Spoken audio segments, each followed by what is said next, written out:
देश की जनता को सबसे पहले मैं बहुत बहुत बधाई देना चाहता हूं कि लगभग आजादी के 77 साल बाद आपराधिक न्याय प्रणाली, हमारी क्रिमिनल जस्टिस सिस्टम पूर्णतया स्वदेशी हो रही है और भारतीय इथोस के आधार पर ये चलेगी। 75 साल के बाद इस कानूनों पर विचार हुआ और ये कानून जब आज से हर थाने में अपना काम करना चालू करेंगे, तब अंग्रेजों के बनाए हुए कानून निरस्त होकर भारत की संसद ने बनाए हुए कानून आएंगे। दंड की जगह न्याय लेगा, देरी की जगह स्पीडी ट्रायल और स्पीडी जस्टिस मिलेगा। और पहले सिर्फ पुलिस के अधिकारों की रक्षा की गई थी, अब पीड़ितों के अधिकारों की रक्षा और जो कंप्लेनेंट है इसके भी अधिकारों की रक्षा करने का काम होगा।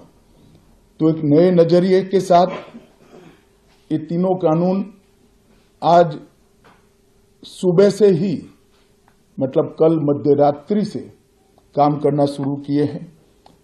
अब इंडियन पिनल कोड, जिसको आईपीसी कहते थे, 1860 से जो कानून था, इसकी जगह बीएनएस भारतीय न्याय संहिता आएगी। क्रिमिनल प्रोसीजर कोड, जिसको सीआरपीसी कहते थे, जो 1898 से अमल में था, इसकी जगह भारतीय नागरिक सुरक्षा संहिता बीएनएस आएंगे। और इंडियन एविडेंस एक्ट 1872 से जो इस देश की क्रिमिनल जस्टिस सिस्टम को गवर्न करता था, इसकी जगह भारतीय साक्ष्य अधिनियम बीएसए लागू होगा। तो बीएनएस, बीएनएसएस और बीएसए के लागू होने से पूरी न्याय प्रणाली का आपराधिक कानूनों की पूर्णतया इसके अंदर हम कह सकते अब भारतीय आत्मा है। इसके ढेर सारे प्रावधान ऐसे किए गए हैं जिससे कई समूहों को फायदा होगा। कई सारी दफाएं जो अंग्रेजों के समय से विवाद में रही, इसको हटाकर आज के समय के अनुकूल धाराएं जोड़ी गई है। और कई सारी ऐसी चीजें जिससे भारतीय नागरिकों को परेशानी थी, इसको हटाकर नए प्रावधान किए गए हैं। सबसे पहले हमने इसमें हमारे संविधान के स्पिरिट के तहत दफाओं की और चैप्टर्स की प्रायोरिटी तय की है।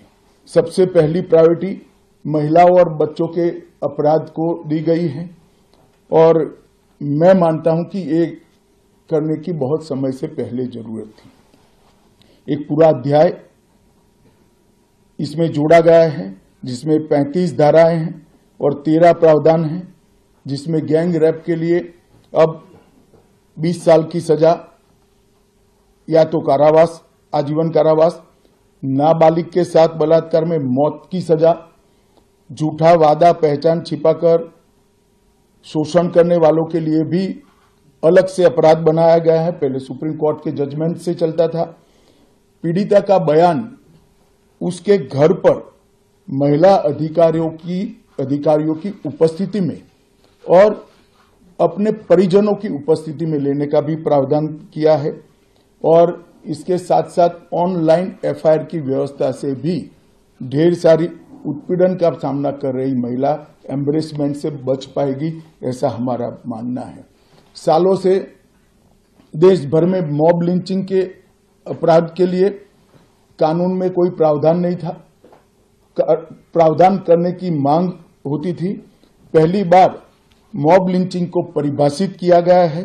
नस्ल, जाति, समुदाय, लिंग, जन्म स्थान, भाषा और अन्य कारणों से जो मॉब लिंचिंग होता है, इसमें 7 वर्ष के कारावास से लेकर मृत्यु की सजा और आजीवन कारावास तक इसके अंदर जोड़ा गया है। तो एक बहुत बड़े समय से जो मांग थी वो पूरी होने जा रही हैं। रात 2 एक ऐसा कानून था जो अंग्रेजों ने अपने शासन की रक्षा के लिए बनाया, चाहे महात्मा गांधी हो, चाहे तिलक महाराज हो, चाहे सरदार पटेल हो, सभी लोग यही कानून के तहत 6-6 साल की सजा काटे थे। इसी कानून के तहत केसरी पर प्रतिबंध लगाया गया था। वो अपने राज्य की सुरक्षा के लिए अंग्रेजों ने बनाया हुआ कानून था। राजद्रोह को हमने जड़ से समाप्त कर दिया है और देश विरोधी हरकतों के लिए नई धारा लेकर आए हैं।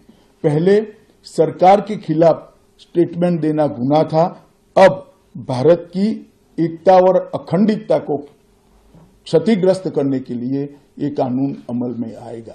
तो आजादी के इतने सालों के बाद ये कानून में बदलाव हुआ है, जो एक बहुत बड़ा परिचायक है हमारे संविधान के स्पिरिट का। मैं आप सभी के सामने बड़े विश्वास के साथ कहता हूं कि ये तीनों कानूनों के पूर्ण स्पिरिट के साथ देश भर में लागू होने के बाद ये कानून सबसे आधुनिक न्याय प्रणाली का सर्जन करेंगे।